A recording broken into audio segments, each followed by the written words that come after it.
The morning sun filtered through the hydrangeas as Eleanor sat quietly in her garden chair, a half-wilted bouquet resting in her lap. The lace sleeve of her dress was still dusted with glitter, a remnant of the celebration just hours before. Birds chirped around her, but she didn't hear them. Not really. Not after what was said. I gave her everything, she whispered to no one in particular. And she thanked me. On a microphone. With a lie? Her fingers brushed over the petals. Her wedding gift, white roses tied with her mother's blue ribbon, now clutched like an apology never delivered. She closed her eyes. Last night wasn't supposed to end like that. She had smiled through the entire ceremony, clapped during the toast, nodded during every staged compliment. About family strength and generational legacy. But nothing could prepare her for what her daughter said into that microphone in front of everyone. She gifted me the house, her daughter beamed. She said, I deserve it now. But Eleanor never said that. She never signed anything. She never agreed to give the house away. And yet, everyone clapped. So she sat here now, not angry, not yet, but awake. Awake in a way she hadn't been in years. She reached down, pulled her phone from the pocket of her cardigan, and opened a folder marked Property Title. Her thumb hovered over the screen, steady as ever. 20 years earlier, the house looked almost the same. White shutters, stone pathway, rose vines curling around the porch. Eleanor stood barefoot on the porch steps, thick envelope in her hands and a pen tucked behind her ear. She wasn't nervous. She was certain. Inside, Olivia, barely in her 30s, was pacing back and forth in the kitchen. Her marriage was crumbling. Her second baby was on the way. The weight of 2 toddlers and a mortgage was already written in the tension across her back. I just don't know how we're going to keep up, Olivia had said, voice trembling. The bank's already called twice this week. Eleanor nodded, listening. Always listening. Then she handed Olivia the envelope. What's this? Her daughter asked, brow furrowing. My house, Eleanor said simply. It's yours now, on paper. But with conditions. She waited for the words to settle in the room like dust. Olivia opened the envelope slowly. Inside, the transfer documents already notarized. A clause typed in bold near the bottom. Grantor reserves full right of residence for life. No sale, refinancing, or remodeling shall occur without mutual written agreement. All costs of maintenance and health-related care remain the responsibility of the grantee. I'm not going anywhere, Eleanor said gently. This house, it's still mine to live in, always. But this way, it becomes part of your future, too. Part of your kid's future. Olivia's eyes welled with tears. You don't have to do this, I want to. They signed the final page together at the kitchen table, beside a stack of alphabet flashcards and a bowl of macaroni. It wasn't about money. It was about legacy. Eleanor had built this home with her husband brick by brick after the war. Every window pane held decades of laughter and sorrow. Every creaking stair was a reminder of mornings with pancakes and Sunday music. Giving Olivia the deed wasn't surrender. It was trust. Later that evening, Olivia brought out an old bottle of wine Lenore had once saved for a milestone moment. They toasted 2 new beginnings and 2 shared strength. Olivia promised, I'll never forget this, Mom. Never. Eleanor smiled. Believing her?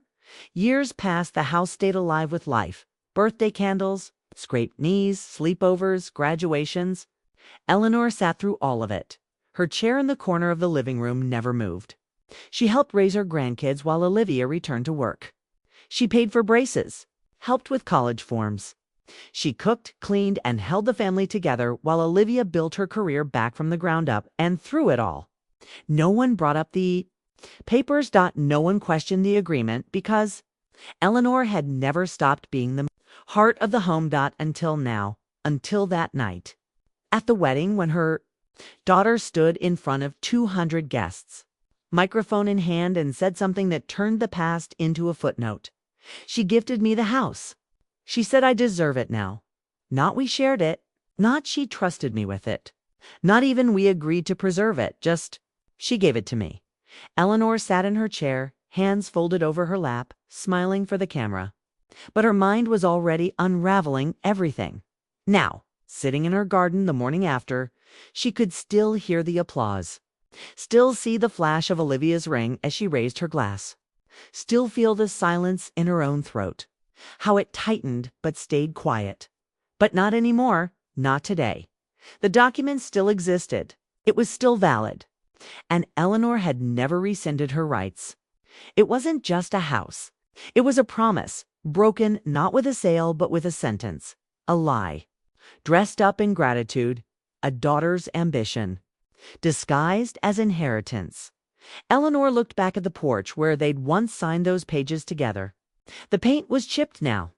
The roses were overgrown, but the roots, still deep, still hers. At first, it was little things. Olivia's texts became shorter. Running late, can't talk now, busy with wedding stuff. Nothing dramatic. Just distance measured in fewer words and longer silences. Eleanor brushed it off at first. Life was hectic, planning a wedding, balancing kids, managing a job. But even the small rituals faded. No more morning coffees in the kitchen. No more grocery runs together. No more Olivia leaning on her shoulder with the weight of the world. Instead, she leaned on someone else. Eric, the fiancé. Polished, polite, but too polished. The kind of man who smiled wide but never made eye contact. The kind who asked too many questions about property taxes and too few about family recipes. He's just trying to help me get organized, Olivia would say. He's big on planning. Eleanor tried to welcome him truly, but then she noticed that boxes of folders in the dining room marked property valuation, escrow, and title inquiry. She caught Eric measuring the hallway with a laser tool one Saturday morning, redecorating. She asked, he smiled. Just future-proofing. Then came the changes. A new coat of paint, gray, cold, modern. Her yellow wallpaper was torn down. The family portraits removed. We're going minimalist, Olivia explained. It's cleaner. More sensible, sellable. That was the first crack. Then came the realtors. They showed up on a random Tuesday afternoon, stepping onto the porch like they owned it. Oh, sorry. One of them said when Eleanor opened the door. We're just here for a quick walkthrough. A walkthrough of what? The home. Olivia said she cleared it. Cleared it. Eleanor stood frozen in the doorway, heart thudding. The woman's clipboard had her address typed neatly at the top. When Olivia got home that evening, Eleanor confronted her. They said you called them. Olivia laughed. But her eyes didn't. Oh, Mom, that was weeks ago. They were just checking comps in the area. You're overthinking it. Overthinking. Another crack then. A new safe appeared in the study. Large, black, digital keypad. Installed while Eleanor was away visiting a friend. No explanation. No conversation. What's this for? She asked. Important documents, Olivia replied. No wedding things, the deed wills. Stuff Eric's been helping organize. Eleanor waited for the code, waited for an offer to share the access. It never came. She reached for her old file drawer that night. The one with her husband's letters, the deed copy, and birth certificates, only to find it empty. Just a thin layer of dust and a rusted paperclip. When she asked, Olivia smiled too wide again. I moved everything into the new safe for security. You're always misplacing things lately. Eleanor clenched the armrest of her chair. Not because she believed it, but because she recognized it. The tone, the framing, the beginning of erasure. A slow vanishing dressed in gaslighting that were rewriting the narrative, slowly shifting the roles in their silent play. Eleanor was no longer the matriarch, no longer the keeper of stories, sacrifices, and history. She was becoming a character in the background, a burden to be managed, a clause to be worked around. One night, she overheard Eric in the kitchen. She doesn't even read her own mail anymore. The house will be under our control soon. Just a few more steps, her breath caught. Not because of what he said, but because of how casually he said it. Like discussing like she was already gone. That night, she stood in front of the safe. Her reflection warped in its black surface. It was her house, but her name wasn't on the mailbox anymore. Olivia had replaced it after the engagement. Just the Martins. Her books were packed away in boxes marked Donate. Her favorite armchair disappeared one afternoon while she napped. It was worn out, Olivia said. Her keys were changed, and now even the past was being locked away. She stared at the keypad. Punched in her birthday. Wrong. Tried her wedding anniversary. Wrong. Her hands trembled. Her face burned with humiliation. Not because she didn't know the code, but because they knew she'd try. She wasn't losing her mind. She was losing her place. The house hadn't been sold yet. No papers signed. No official transfer. But the shadows were moving, creeping, changing shapes. Everything felt dimmer. And yet, under that grief, something stirred. Not rage, not yet. Just refusal. Refusal to vanish. Refusal to be framed as in the way. Refusal to be remembered as the last chapter in someone else's story. No. Eleanor had a different ending in mind. And it wasn't going to be silent. The envelope arrived with gold trim and embossed lettering. Olivia and Eric, it read in looping script. Beneath, in smaller type, request the honor of your presence at their wedding. Celebration, no mother of the bride, no phone call, just A. Formality dressed as warmth. Eleanor sat with the invitation in her lap for a full hour before opening it. Her name was printed like any other guest. No mention of her role, her history, her love. Just a name and a seat number, guest of honor. That's what Olivia would call it later. As if the phrase softened the blow. As if putting her at the front table excused being excluded from every decision that led up to it. I just wanted you to relax, Olivia said when Eleanor gently asked why she hadn't been included in the dress shopping, the menu tasting, or even the florist choices. Planning's been so overwhelming, and I didn't want to stress you out. Eleanor nodded, her smile tight. But something curled quietly in her chest, the slow ache of becoming an afterthought. In someone else's big moment, the rehearsal dinner came next, held at a rented vineyard an hour outside town. Everything gleamed with curated perfection. Fairy lights draped across oak beams. White linen napkins folded into swans. A string quartet rehearsed in the corner. Eleanor arrived early, her gift carefully wrapped and tucked beneath her arm. She wore the brooch Olivia had once given her as a teenager, back when gifts still meant something. She greeted the planner, the coordinator, the caterer, but no one seemed to know who she was. Eric, however, did. He approached her like a politician. Handshake, firm eyes glazed. "Eleanor," he said, a bit too loud. "Glad you made it." Olivia was worried you'd be tired. "I'm fine," she replied evenly. "Good, good." He clapped once. "We're really looking forward to starting our life. In the house. Finally getting to make it our own." There it was, in the house, not your house. Not our house. Their house, as if the ink had dried. As if the past was settled, Eleanor felt the room tilt slightly. Not from dizziness, from recognition. A familiar kind of maneuver. The way people speak when they want you to agree without agreeing. Like a contract disguised as a compliment. She smoothed her dress and said nothing at the rehearsal. She was seated off to the side. Not with Olivia's father's family. Not with Eric's. Just adjacent. Close enough to see, far enough to forget. Every speech circled around legacy. New beginnings. The Martins building a life from the ground up. Eric's father toasted to a home where new roots will grow. Eleanor smiled again. She was becoming very good at that when the pastor ran through the final details. Olivia raised her hand. "Can we make sure someone films the part where Eric thanks me for the house? It's important to us." The room chuckled. Eleanor didn't. That night, back at home, she stood in the hallway between her bedroom and the study.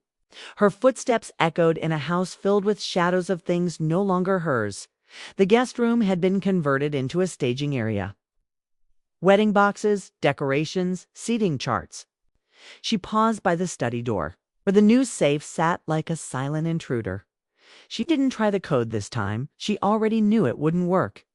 Instead, she turned to her own room, pulled open the drawer beneath her nightstand, and lifted out the folder Olivia had forgotten she ever gave her.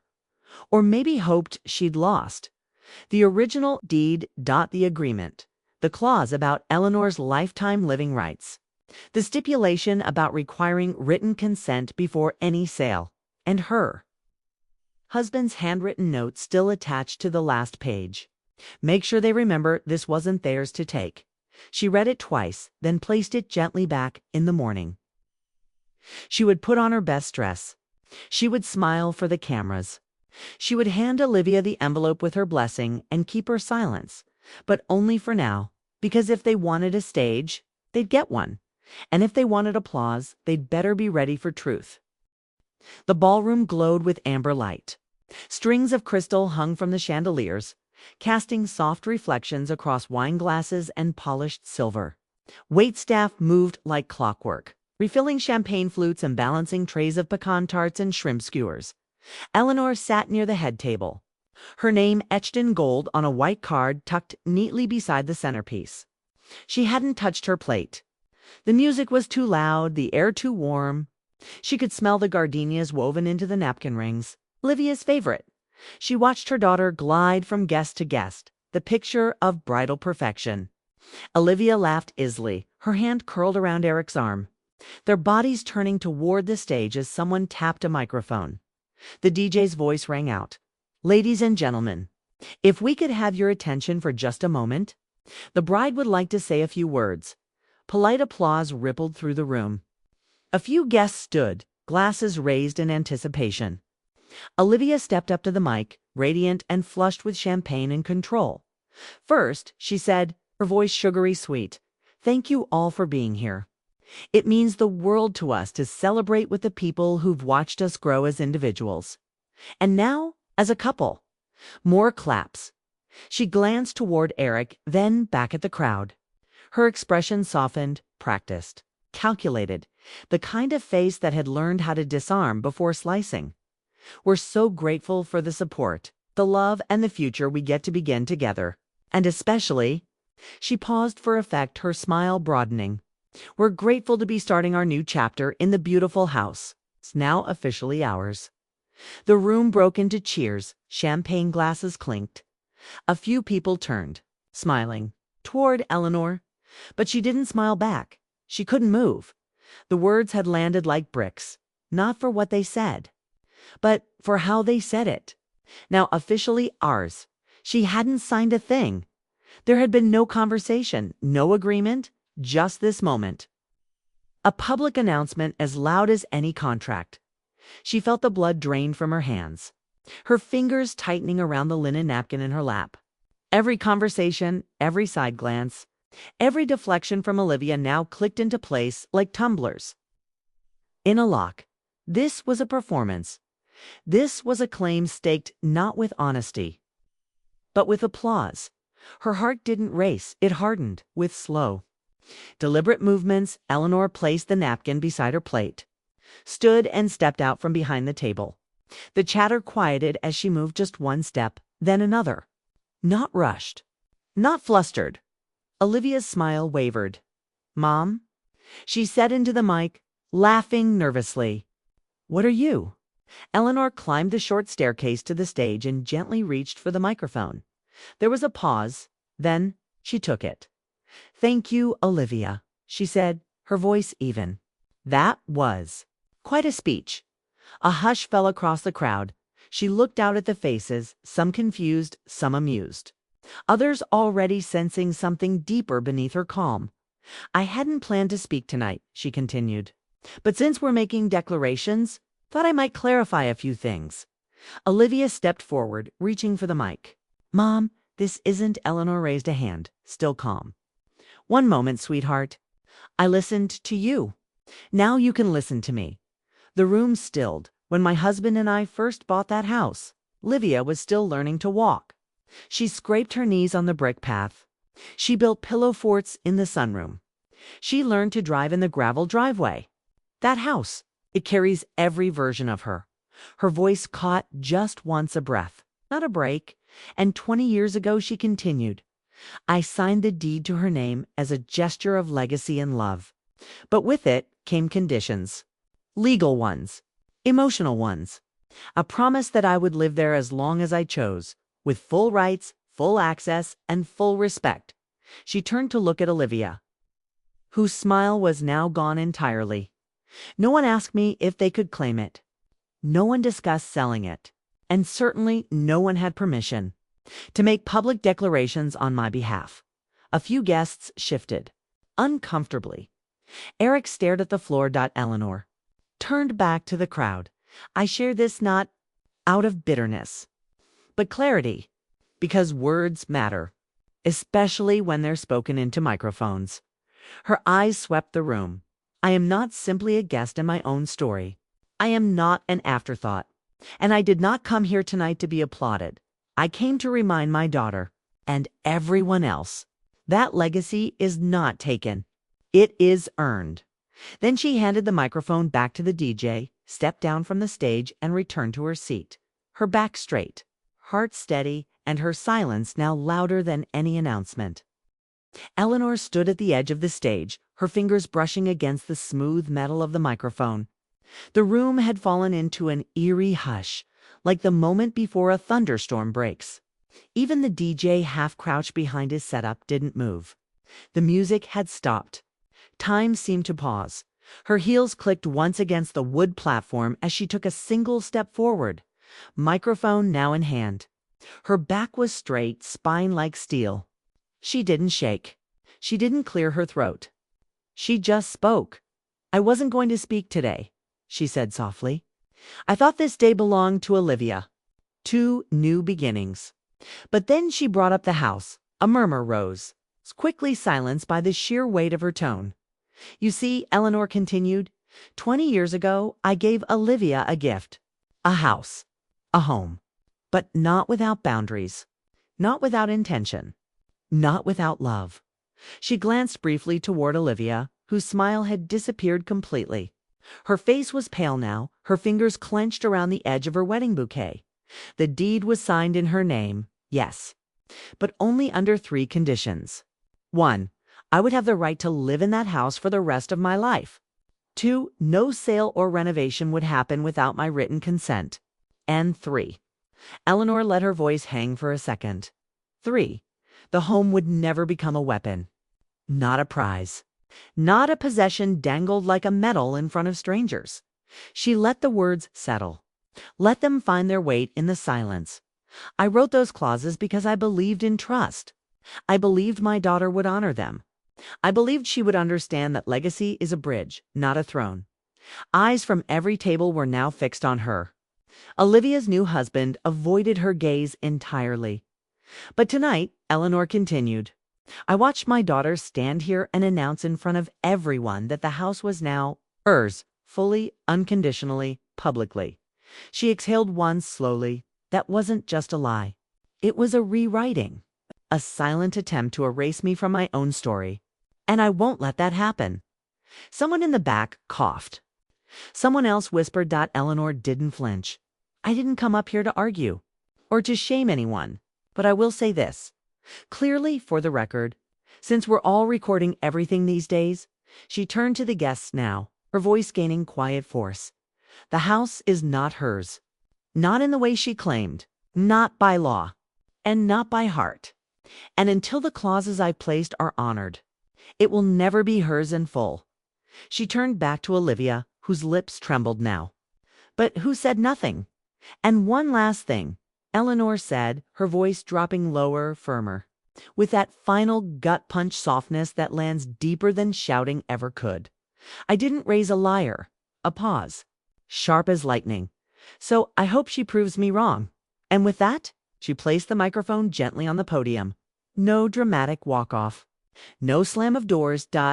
Just a quiet return to her chair, shoulders tall, eyes steady, leaving behind a room filled with people who weren't sure whether to clap, cry, or call their own mothers. The morning after the wedding smelled like coffee and scorched tension. Eleanor stood in the kitchen, her hands steady as she poured a cup into her favorite china mug. Outside the window, the rented floral arch was still standing in the backyard.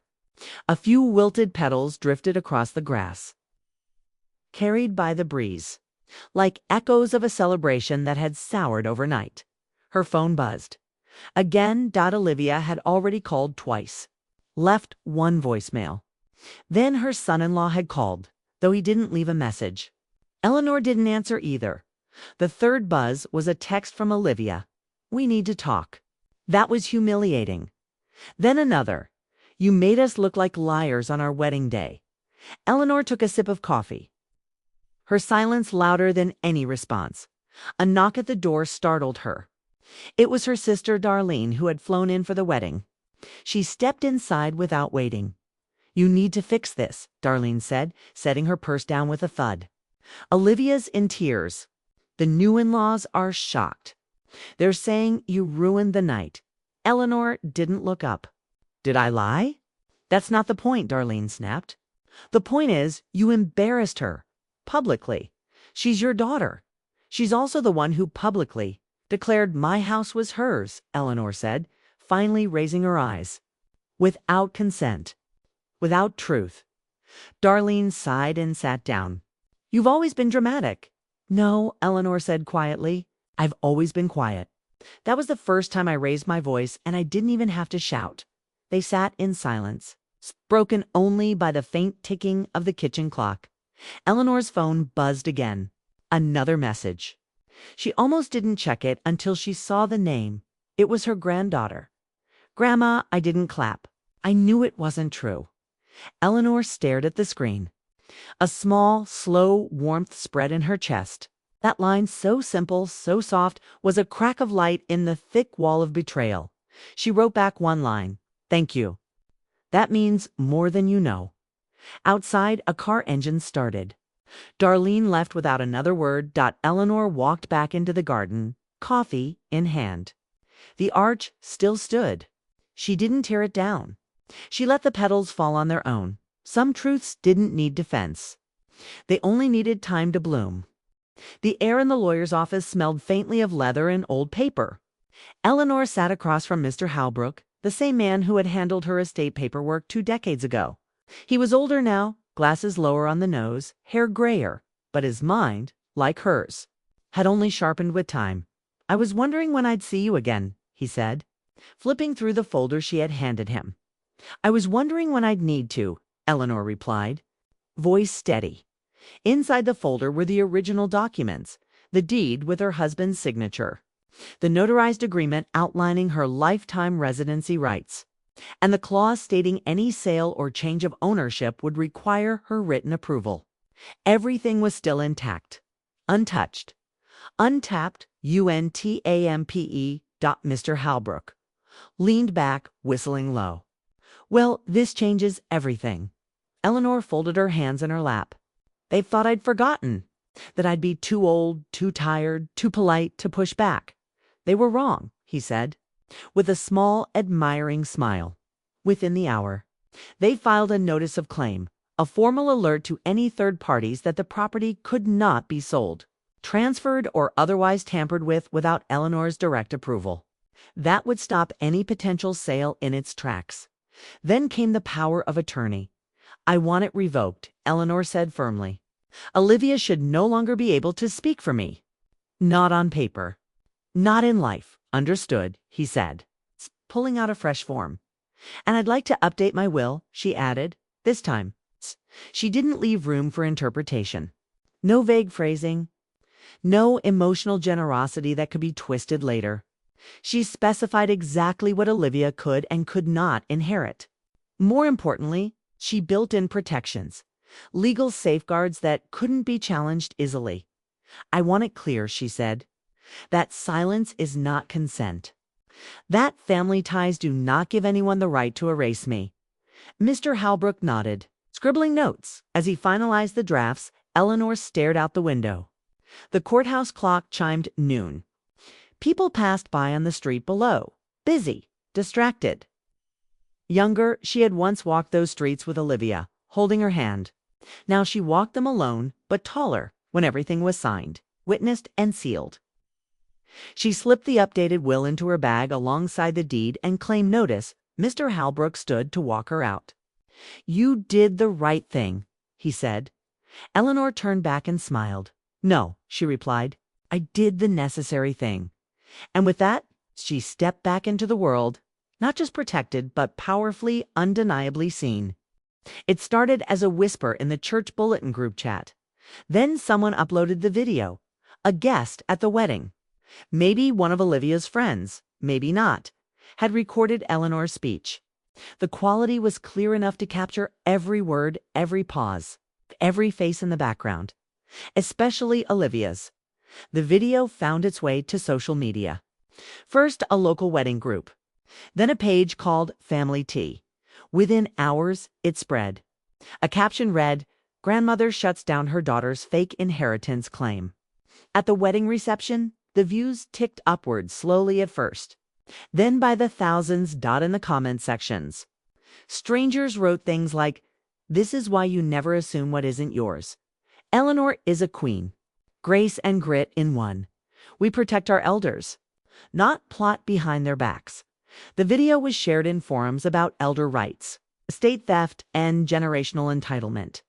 Even a few lawyers chimed in, analyzing her language, praising her calm and clarity. Eleanor didn't know any of that until her neighbor's niece, a college student, came by with her phone wide-eyed. "You're viral," she said. "Like, really viral." Eleanor blinked. "Is that good?" "It is today," the girl replied, showing her a post with over 500,000 views. Meanwhile, Olivia was trying to regain control. She posted a long, carefully written message on her personal page. "There are two sides to every story. My mother's mental state has been in decline, and we've been trying to support her the best we can, ... But no one bought it." Not anymore, because alongside her post, people began posting documents. Maybe someone from the lawyer's office, or another family member tired of the lies, had shared excerpts from the deed, the clauses, the will language. Eleanor hadn't asked for that. She didn't need to. The truth had taken on a life of its own. Calls started coming in, some from extended family asking what really happened, others from old friends and even complete strangers, simply saying, "We believe you." The florist who'd done the wedding arrangements left her a voicemail. "You handled that with so much dignity. I just wanted to say, you inspired me." Meanwhile, Olivia was silent. Eleanor heard from her once, a short, clipped email. "I hope you're satisfied." "This has been humiliating." Eleanor didn't respond, because satisfaction wasn't the point. The point was truth. The point was respect. The point was being remembered before being erased, and now, finally, she wasn't invisible. She was undeniable. Eleanor sat in her favorite chair by the front window, the light slanting through the lace curtains just right. The roses she had planted decades ago waved gently in the wind, still blooming, still hers. The silence wasn't heavy today. It was peaceful. Whole on the small writing desk beside her sat a stack of parchment-colored stationery, a fountain pen, and a ceramic mug with a crack down the side. It had been a gift from Olivia years ago. Eleanor hadn't thrown it away. She didn't believe in throwing away what still held truth, even if it no longer held tea. She picked up the pen and started to write, not a letter of anger, not of bitterness, a letter of remembrance. "To the ones who will come after me," she began. "Let this be a record, not of what was taken, but of what endured." She wrote slowly, deliberately, about trust, about betrayal, and about the quiet courage it takes to stay standing when those closest to you try to shrink you. About how love is not a transaction. About how silence, when mistaken for permission, becomes its own kind of prison. And then she wrote about freedom, not the kind found in courtrooms, but in gardens. In speaking up. In walking into a room that was never meant for you and planting your feet anyway. She folded the letter, placed it in an envelope, and sealed it with wax. One down. Dozens to go. Because Eleanor had decided that her legacy wouldn't be a house or a deed or a name engraved in gold. It would be words. Her words. Clear, permanent, and alive. Outside, a car slowed. Her granddaughter's voice called out from the sidewalk. "Grandma, can I come up?" Eleanor opened the window and smiled. "Only if you're staying for tea and the truth." The young woman laughed. "Deal. Later." As they sat together, two generations of women connected by more than blood. Eleanor handed her one of the letters. "Read it when I'm gone," she said. "But more importantly, remember it while I'm still here." Her granddaughter nodded, tears brimming as dusk fell and the last slice of cake disappeared. Eleanor walked her to the door. No drama, no tension, just a quiet, earned closeness. When she was alone again, Eleanor picked up her journal. Flipped to the last page, she wrote, "They thought I'd be too old to fight. They thought silence was my answer. But the truth is, I was just waiting for the right moment to speak." She placed the journal on the table, beside her glasses, then turned to the camera. Not a dramatic shot, but a gentle one. As if addressing not millions, but one person, one woman, sitting alone. Sure if her story still mattered, and she said, "If you ever feel erased, say your name out loud. Say it until the whole room hears it." Then she smiled. A full, unshaken, unapologetic smile. And closed the book. Her story wasn't over. But it was finally hers.